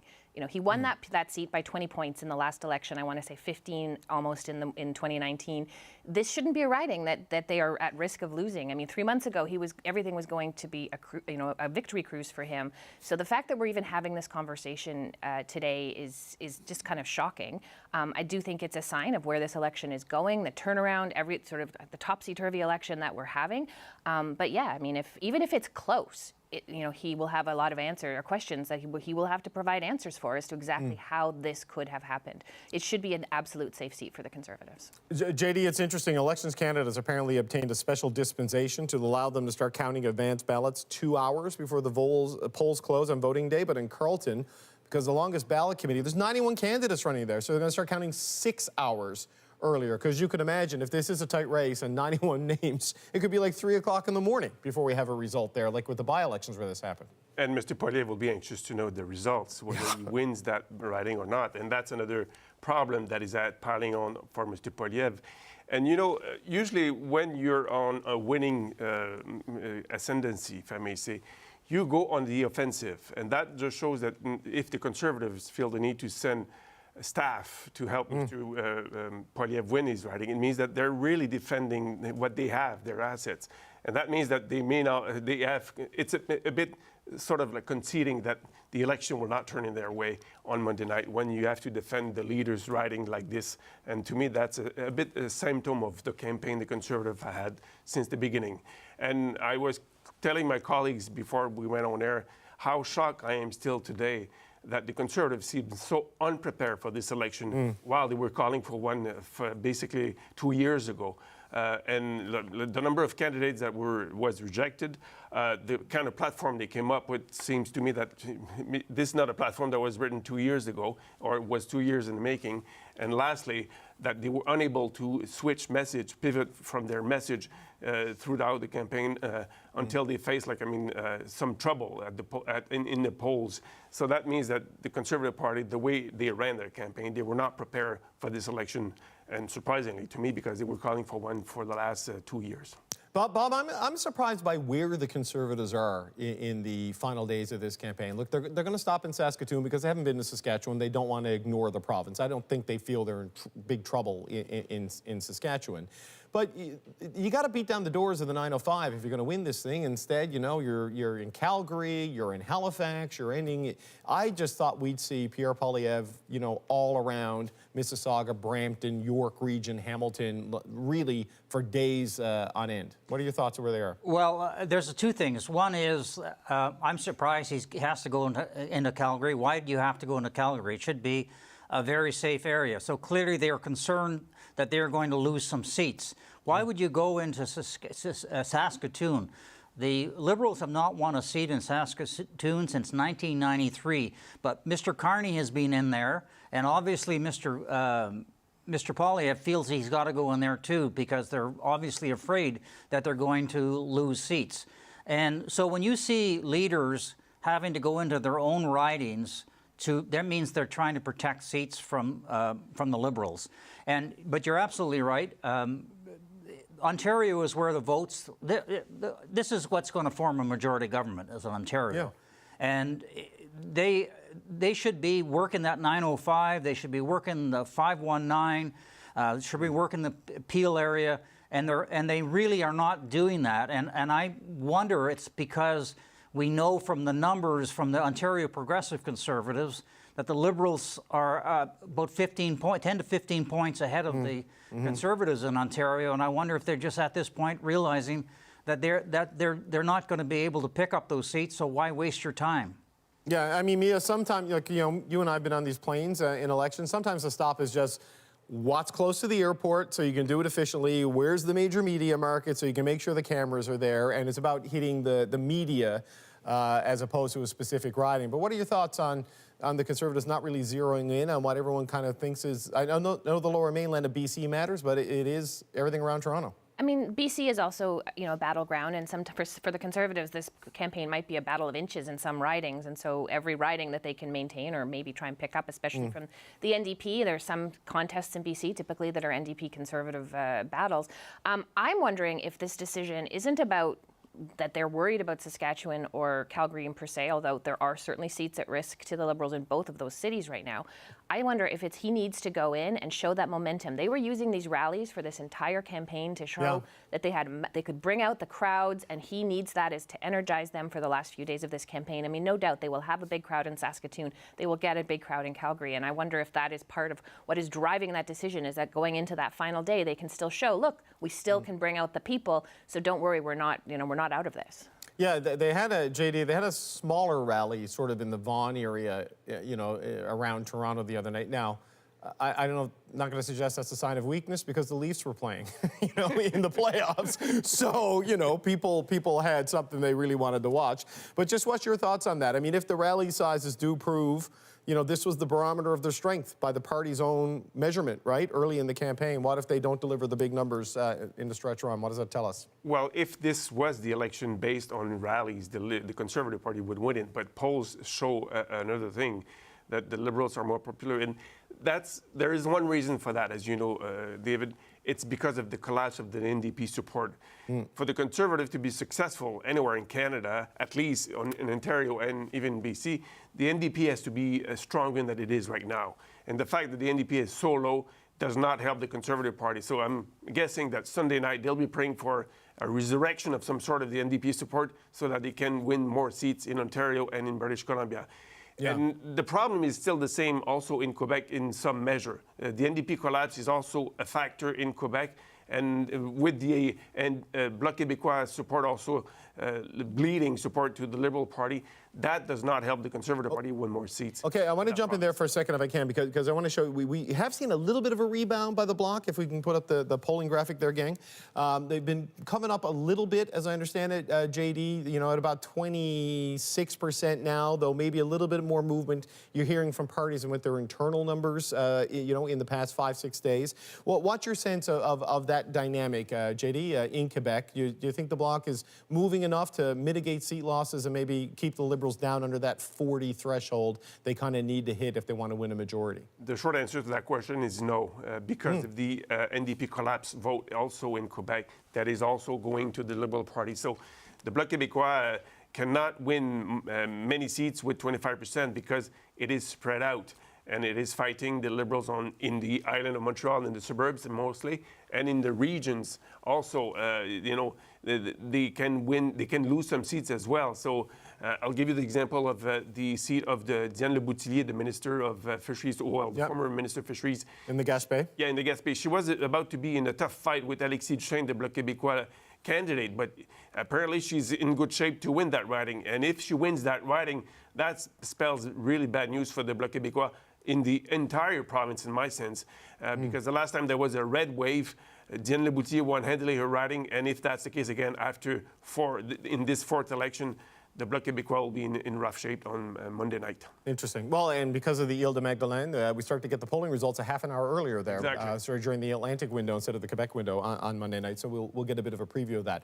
Okay, look, because we've got 3 journalists here, we want to show you what happened with one of our colleagues today in Halifax. This is Abigail Beeman, used to work with Global, now works with CTV, trying to get a comment from former Conservative Party President Rob Batherson, someone who's appeared on this show many times over the years, was a former communications director to former Premier John Hamm of Nova Scotia, a guy who knows the media world, the media game.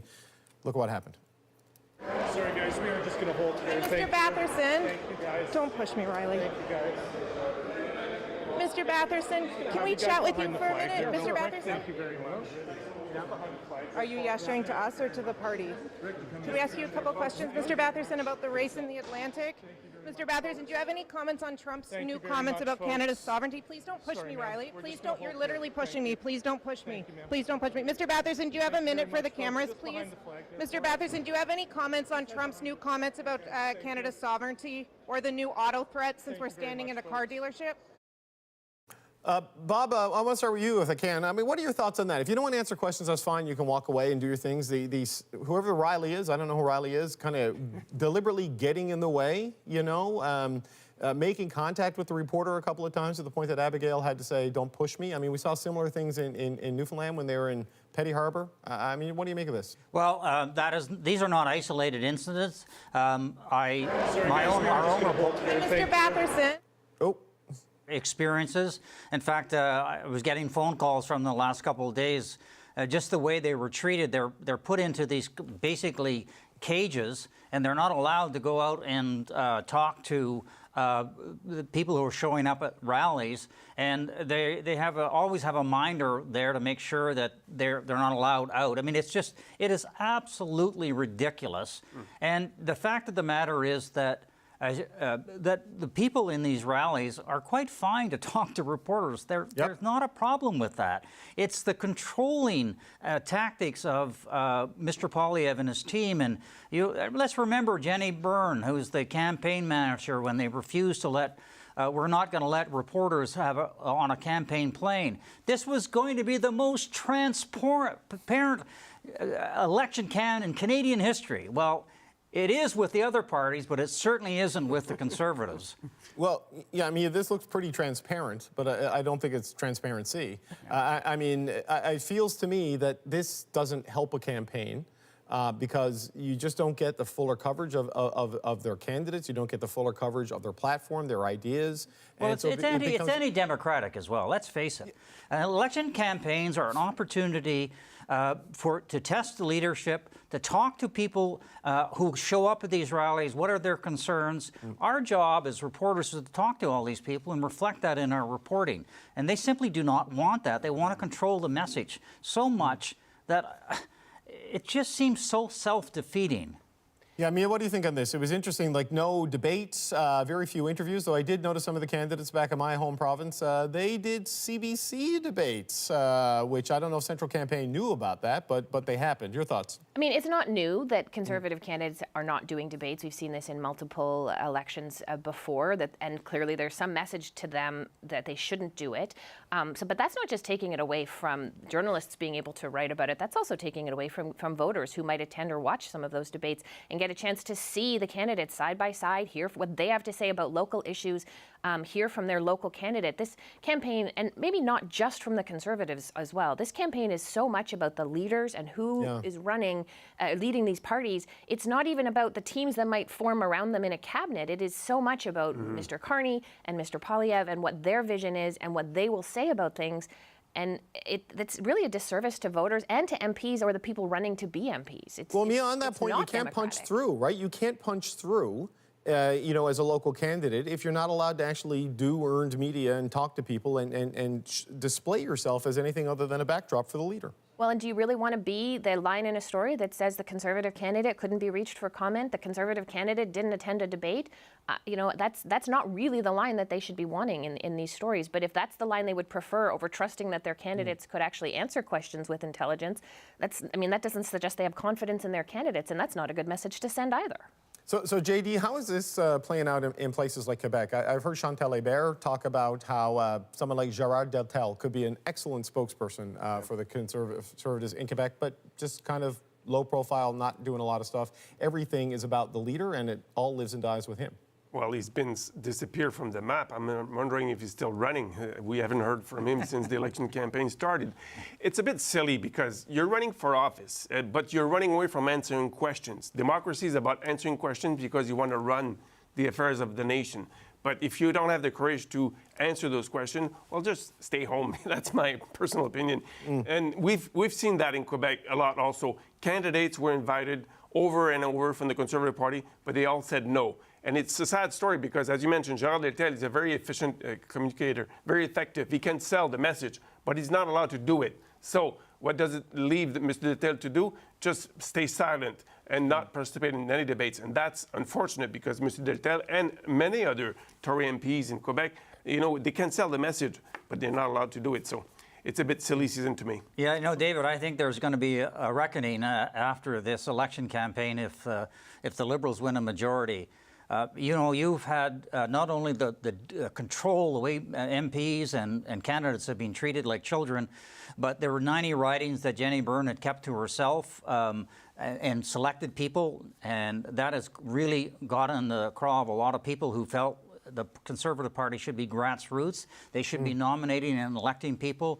It's the treatment of people like Doug Ford and Jean Charest and Mike DeYoung in British Columbia, people who could have been real assets for the Conservative Party. And then also where they had an opportunity, and we've all heard stories about high-profile and experienced former cabinet ministers who were prepared to run for the Conservative Party and were rejected.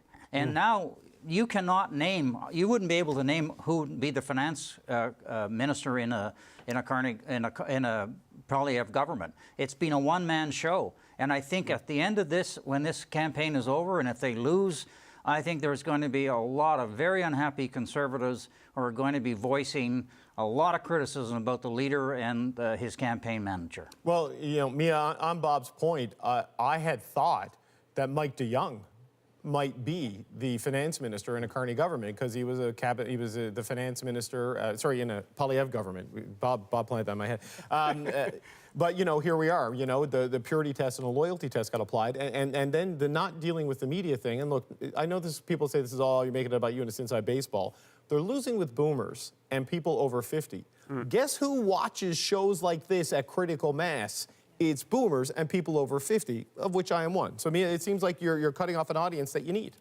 Anytime you are taking away a chance to talk to voters is a bad thing. If you can't trust yourself or your candidates to get your message across, no matter who is asking that question or what the forum is, then probably should be second guessing whether you should be in politics, to be honest. It is not, politicians are supposed to talk to people. That is it's almost like a definition of part of the job. You talk to people, you listen to people, you respond to people. And so to see an election that is so heavily based on the leaders, we've been seeing this more and more and more, but to see it so heavily based around the leaders and not really about the team at all. The MPs do matter, and we're not seeing in this election. But we already saw in the advanced polls last week, we saw a record turnout. There are people interested in voting in this election. I actually was saying earlier this week that I didn't think people would care that much about the platforms, that I didn't think people would want to know what was in the platforms. And the number of people that I've had tell me in the last couple of days that they were quite dismayed how late those platforms came because they wanted to see what was really on offer and be able to compare it. People want information. They want to hear from their leaders, and they're not hearing from them the way they want to. And David, if I may... 10 seconds, JD. If I may add to David, to Bob's point about credible candidates running for the Conservative Party, the finance minister of Quebec, Éric Girard, who ran for the Conservative Party in 2015, I believe, and lost, was ready to run again for the Conservative Party. He was ready to leave his position as finance minister in Quebec and run for the Conservative Party. He was told bluntly, "What have you done for me lately?" And the answer, he basically was told, "Take a hike, we don't want you." So that's the kind of... I got to take a hike because Ian's going to take the network. Bob Fife, Mia Remsen, JD Bellavance, thank you so much. We'll be back tomorrow. Hannah Messing Tonight is up next.